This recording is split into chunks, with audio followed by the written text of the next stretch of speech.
Já começamos esse live de hoje abrindo a semana com o fim do recesso do Judiciário e do Congresso, também com a alta temperatura em Brasília.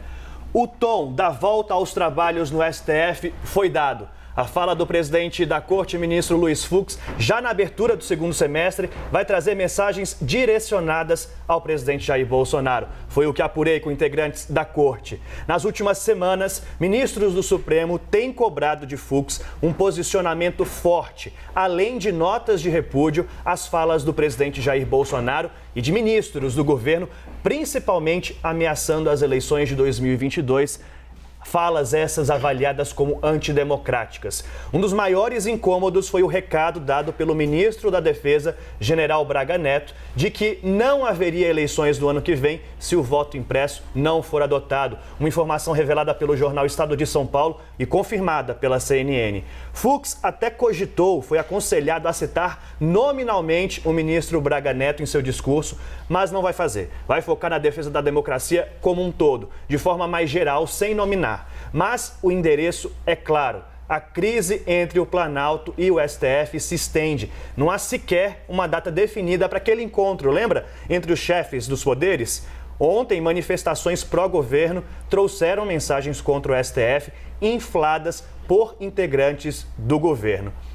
A primeira reação, gente, dessa retomada dos trabalhos do Judiciário, a gente já sente numa nota, né, Marcela? Sim. Divulgada agora há pouco por ex-presidentes do Tribunal Superior Eleitoral. Pois é, o presidente, vice-presidente, futuro presidente e todos os ex-presidentes do Tribunal Superior Eleitoral, desde a Constituição de 1988, vêm perante a sociedade brasileira afirmar que se segue.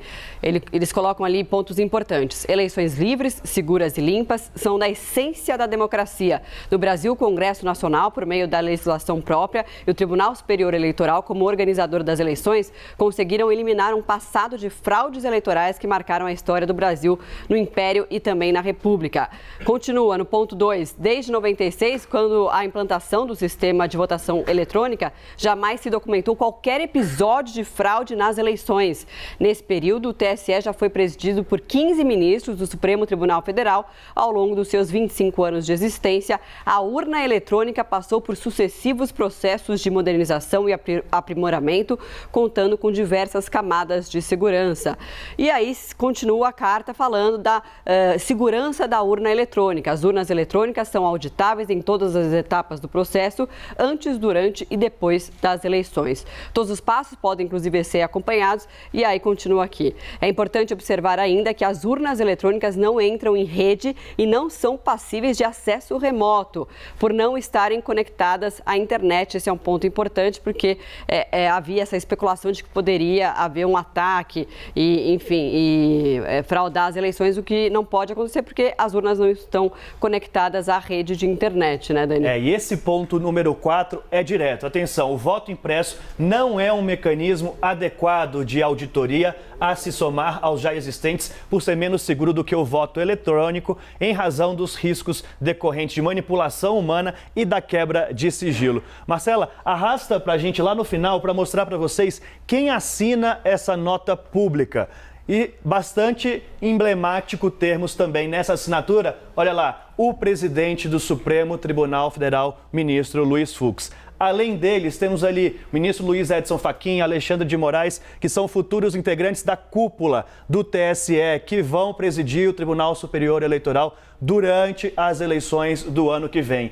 E ali embaixo a gente segue com vários ex-ministros que já ocuparam a presidência do Tribunal Superior Eleitoral, ex-vice-presidentes, ou seja, temos presidentes do passado, do presente e do futuro do Tribunal Superior Eleitoral, garantindo que o atual sistema de eleição no Brasil é sim seguro. Esse é o tom, gente, da retomada dos trabalhos hoje em Brasília do Poder Judiciário, tanto no TSE quanto no Supremo Tribunal Federal. Às 3 da tarde, a gente tem a retomada da sessão no STF e podemos esperar alto tom do ministro Luiz Fux, presidente da Corte.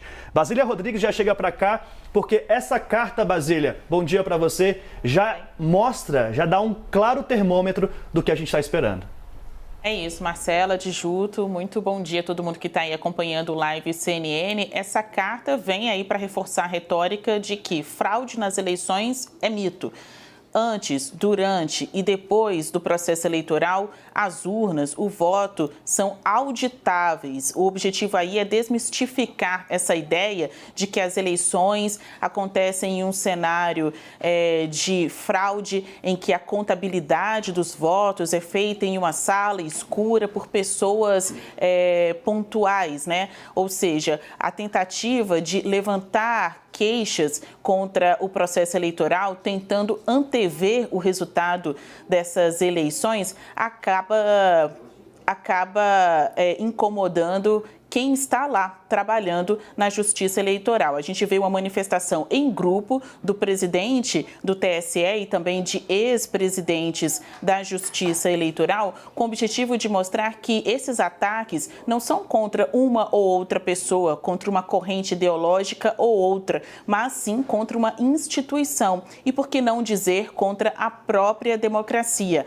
Esta palavra estará presente no discurso que ouviremos agora à tarde do presidente da Suprema Corte, Luiz Fux. Ele vai falar muito sobre democracia e o quão relevante e tem peso as palavras de um homem público e que acordos e consensos precisam ser encontrados por esses agentes que estão aí guiando o país. Ele quer mostrar que há essa necessidade de consenso e que, diante de tantas reuniões, conversas que o próprio Fux teve com o presidente Jair Bolsonaro, é preciso fazer cumprir as palavras. Se é paz e amor, que isso seja de fato materializado, que eles possam encontrar então esse retorno, como disse um interlocutor aí de ambas as partes, esse retorno ao leito da harmonia, que os poderes possam, independentemente dessas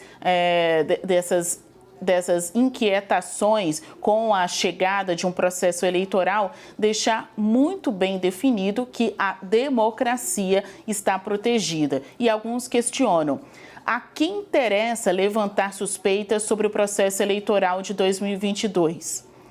Isso é contra pessoas e ideologias e não pode atentar contra a democracia.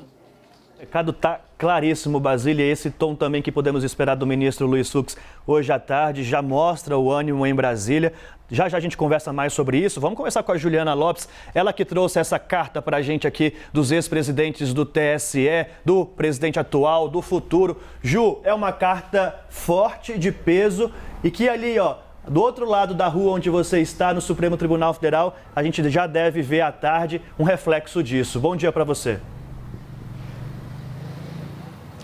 Bom dia, Daniel, e a todos que nos acompanham. Uma carta muito importante com todos esses representantes que já chefiaram o Tribunal Superior Eleitoral nesse dia de retomada dos trabalhos do Judiciário, né? A gente lembra, há uma grande expectativa para que o ministro Luiz Fux, presidente do STF, rebata essas críticas e ataques do presidente da República e também por parte do Tribunal Superior Eleitoral com o ministro Luiz Roberto Barroso, que antes mesmo desse discurso divulga essa nota importante que coloca, na verdade, não coloca em xeque o sistema eleitoral, como faz o presidente da República em todos esses discursos. A gente lembra, o presidente falou sobre isso na live da semana passada, questionou as urnas eletrônicas com vídeos de 2018 e até que foram desmentidos por agências de checagem, e também fez isso hoje numa rádio, né, numa entrevista a uma rádio hoje pela manhã. O presidente Jair Bolsonaro que falou uma frase muito importante e muito forte no fim de semana,